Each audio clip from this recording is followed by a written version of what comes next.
So let's get started. 2021 is already a very interesting year. We have the election behind us. The cresting of COVID positive cases has now occurred, and we're now on a downward slope.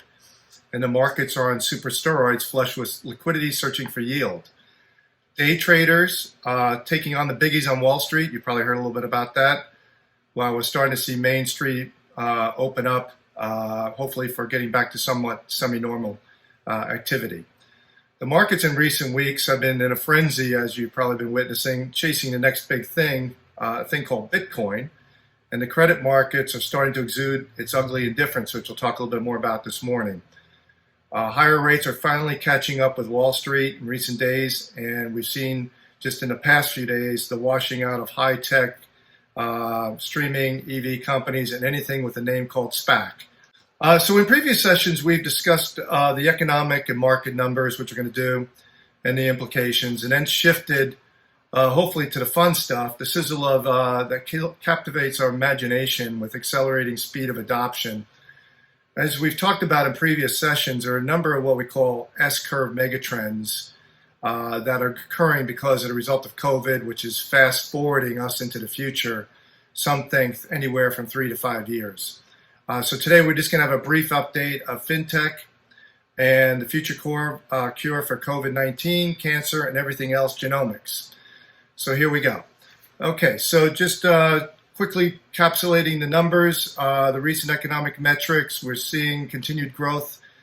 Fourth quarter, we're back up again, another 4%. We've come back a huge way from where we were back at the depths of the COVID recession. So that's very encouraging. We're continuing to see increasing employment, the employment numbers going down. However, we're starting to see the evidence of some inflationary pressures with the recent numbers in employment compensation bouncing up to 2.5%. So that's above the 10-year yield, which is something that we'll consider down the road here as the Fed looks at what the target rate of 2%, whether that's going to be something that they're going to have to reevaluate in terms of adjusting interest rates. So we're looking at the 10-year Treasury rate, and keep an eye on that because last month we were down somewhere in at 0.9%, and now we're at 1.35%. This is a very important number to keep a track of because it's going to dictate eventual federal policy. We've already talked about the federal deficit problem, and we know that's out there. Nothing new to really discuss there.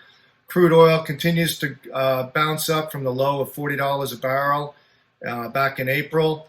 Great news in the housing market. You've probably all been witnessing your housing prices are going up. There isn't a lot of supply, a lot of demand, particularly in Orange County. So as measured by the Case-Shiller Index, 10.4% year over year, which is a good number. We're seeing the resurgence of home building with real residential fixed investment. Again, up 17.5%, projected for the first quarter of 2021. Gold staying in some kind of trading range. Copper staying in a trading range. A dollar kind of staying in the same area. Seeing some resurgence in the new orders index. Okay, looking ahead. The Treasury bond, as I mentioned just a second ago, is bouncing up. And this is a problem because if we look back at COVID, which the curve, this is a little sensitive, somewhere around in the middle of late December, we peaked in positive COVID cases. And the markets are already kind of figuring that out. And they're moving forward with interest rates bouncing up. I showed you on the 10-year Treasury. We're monitoring the high yield index because that number is the number that everybody looks at in terms of financing startup companies and everything else because they are not the most creditworthy borrowers. If interest rates do bound up, we usually see the pressures in the high yield index, which basically cuts off the supply of capital to smaller companies. So we're going to watch that going forward.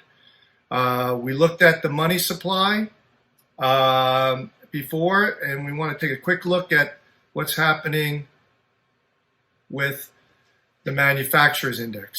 This is a great sign for the economy, by the way. When the ISM is above 50, it means positive growth, and we're seeing a great resurgence in the manufacturing activity.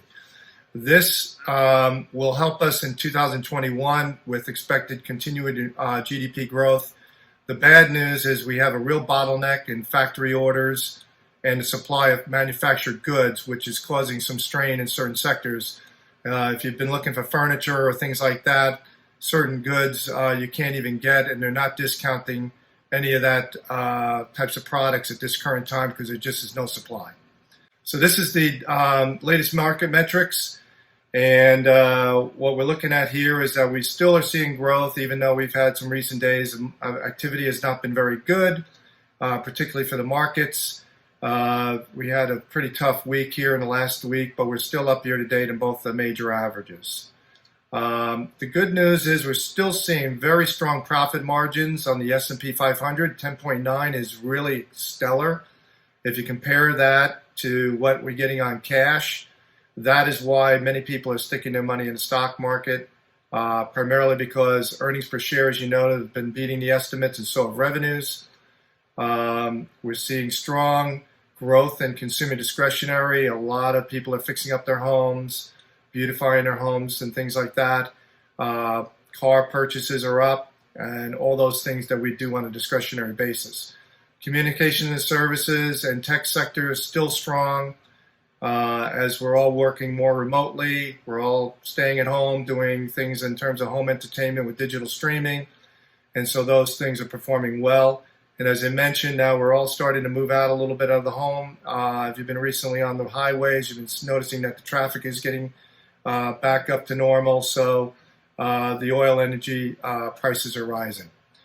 I wanted to talk a little bit about what's happening in the FinTech space. And as we talked about in previous sessions, we're seeing amazing change in a lot of these different industry sectors.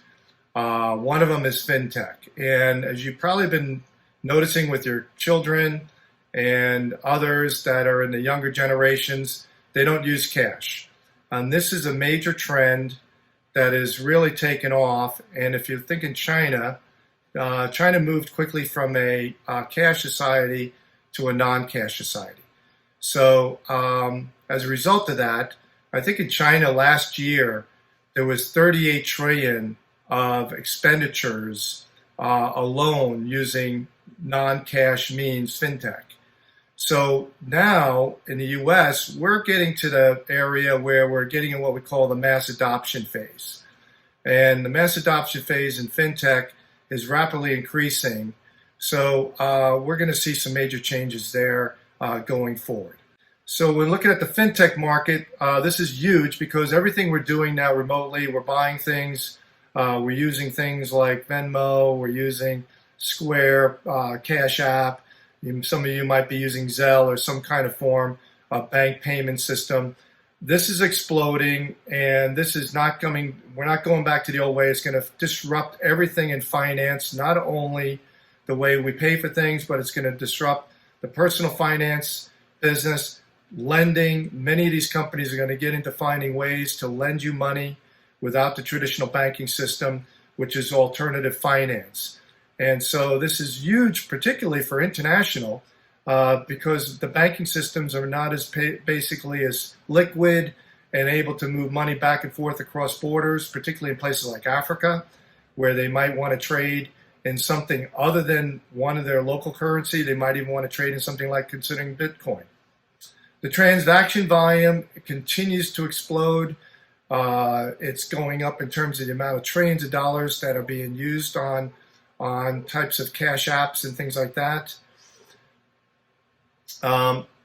Mobile payments obviously is a big part of that, digital commerce. And then if you look to the right, we're seeing a huge change also in my industry, which is in the financial advisory business, which is robo-advisors. China's leading the charge here, pretty much in this category. Just a few other slides, and then I'll try to turn it back to Bill. Here, just one other couple that I thought fascinating. Here is one that talks about what's going on with the adoption of various technologies. Back in the telephone time when that was introduced, it took 35 years to 25% of adoption. Now we're looking at 3 years for digital wallets. And what people are talking about, we're going to get into an acceleration of this. We're going to see the adoption close to, maybe a year or less, kind of like what's happening with COVID-19. This is a very interesting chart because this tells you why this is so significant and what is happening. When you look at the cost of a customer acquisition in traditional banking and financial services, you look at, just for example, a credit card, that customer acquisition cost would be $1,500, $250 to $1,500. Banking account, $350 to $1,500, and etc. Brokerage, $750 to $1,000. A digital wallet is only $20. It just makes so much sense why we're going to be moving more and more to digital wallets where we don't have to have a check that's floating around that we don't know when it's ever going to be cashed. We want to have more accurate balances. We want to basically, when someone buys something from us, it goes immediately into our accounting system. It deducts it from our inventory system. We can pay our employees. All of these things are facilitated with FinTech technologies. Just one of the things that's also fascinating is looking at the total potential value of a customer. If you look at what FinTech can bring in a digital wallet of about almost $20,000 versus these other types of products and services, it's hugely profitable.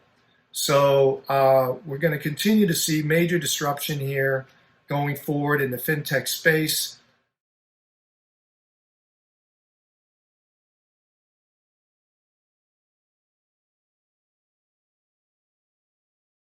Yeah, the real short answer to that is a lot of these platforms in some form or way are moving to a blockchain technology, which is a distributed ledger technology for transaction processing.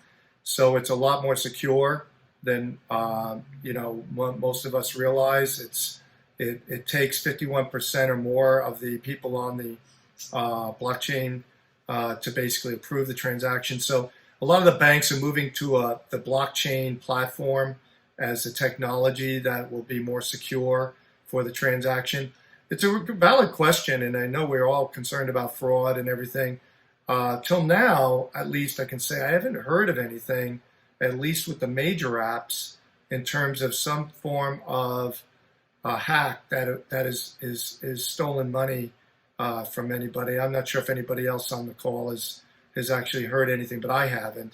And it's all linked to your credit card, typically, like you said, when you cash out on these transactions.